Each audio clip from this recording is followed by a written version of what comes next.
PEGI 16.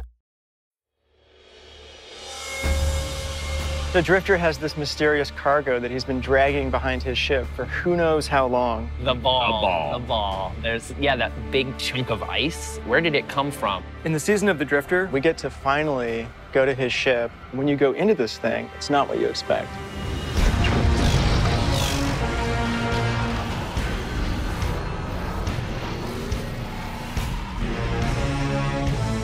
The Drifter has got some of the coolest lore in the game, and this entire release is focused on Drifter. Gambit is a chance at salvation. Take it. So in Season 6, we've got something for everybody, whether you're a D2 owner, a Forsaken owner, or an annual pass owner. We've got new gear to chase, new weapons to chase. We've got exotic quests. We've got clan rings. We've got lore. Every week, there's something different for you to do. Players want to play with their friends right now. They don't want to play 10 hours of something else just to be able to go play Season of the Drifter. So we came up with Power Surge bounties to get you up to 640 power within the first hour to 2 of your gameplay experience. Enough fooling around.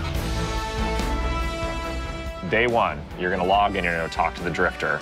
He's going to inform you that the most important thing you do is go play Gambit Prime. So you're going to want to play Prime and then go play Reckoning, and then take your rewards from Reckoning back to Prime. Yeah, it's this great little loop.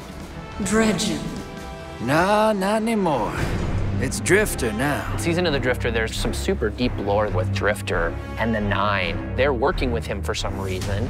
When you're helping him, it may or may not be the right thing to do, but you just don't know. I know you all keep tabs on me. Drifter has finally moved shop. He's running a new scam now. He's got a new thing that he calls Gambit Prime. Gambit Prime is the sweatier version. Risks are higher, the reward is higher. If Gambit was training for a heist, Gambit Prime is the heist.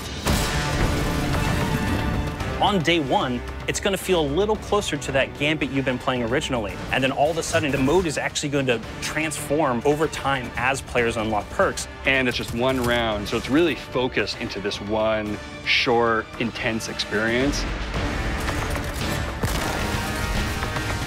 A couple things have changed. A few very important elements that can swing matches too. First of all, players can actually drain motes from an enemy team. Additionally, there's new mechanics during the primeval phase that asks people to work as a group, almost like a raid, in order to actually DPS the boss and win.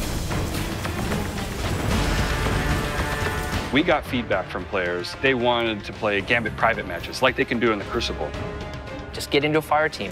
Go in solo if you want to and like check it out. Run around the maps. Create tournaments.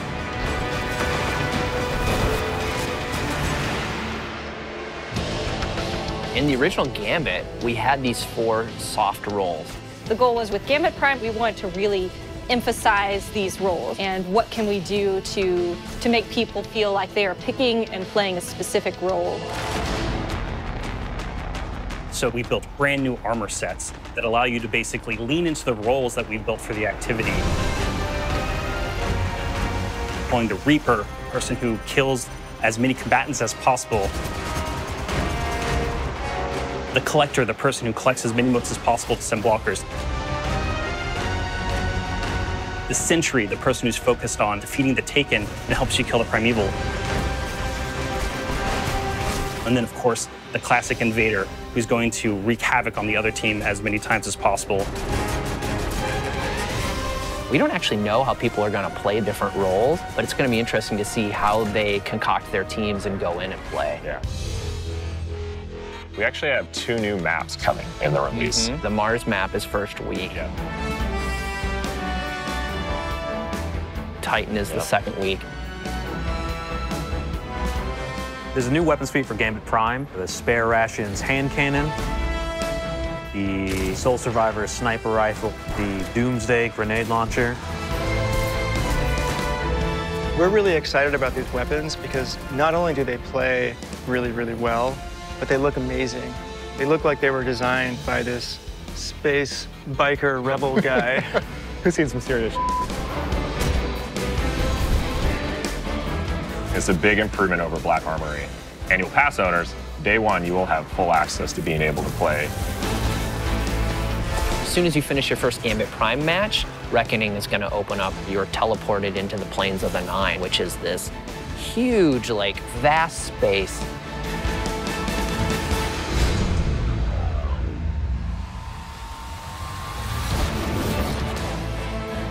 The Reckoning is a pinnacle PvE experience inside the Drifter's Ball, and it's pretty intense.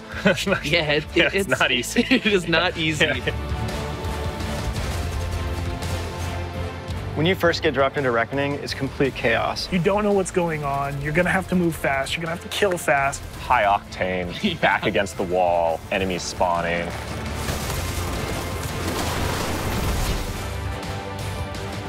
You're getting attacked from all directions. Think the Crota raid from D1.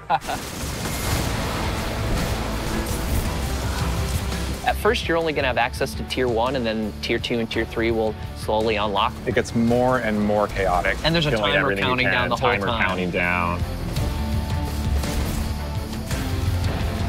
So every week, as you play through Reckoning, you're going to come out with more and more pieces of armor for Gambit Prime. Every piece of armor has the Drifter's snake decal on all pieces, and the color of that decal corresponds to the role that you're playing. So if you're an invader set, you've got these glowing, like, red snakes covering your entire armor set. So when you see someone come over, you're gonna know. Or if you see someone Imagine in the ready room. If everyone is glowing and everyone has an aura, you should be expecting those top tier perks. You're gonna look across or look at your team and go, oh my Four God. invaders? Yeah, that's crazy. Like, you don't know what's gonna happen.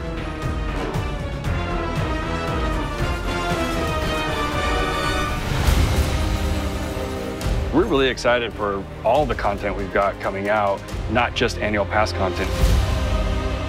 The new Crucible pinnacle weapon, the new Vanguard pinnacle weapon, a new spring event coming, which The we've never Revelry. had before, the Revelry. Yeah, week 2, you're gonna start your journey to Thorn. I cannot wait to complain about people with Thorn as I'm holding Thorn. Season of the Drifter is really the first time we're coming out really understanding how we want to structure a season of content. Leaning into shape Destiny more in line with what our core community wants.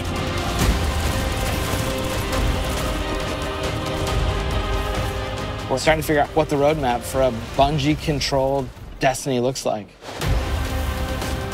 This is one of the most exciting times. We're beginning to form up the muscles to make Destiny a quick reacting live game, and I can only see it getting better from here. This is just the beginning of a conversation that we're going to have with you about where Destiny can go. Right now, the team's upstairs testing Season of Opulence. We're already building plans for how to make the thing comes out after that even better. There's a thing that comes out after that? Well, for the next one.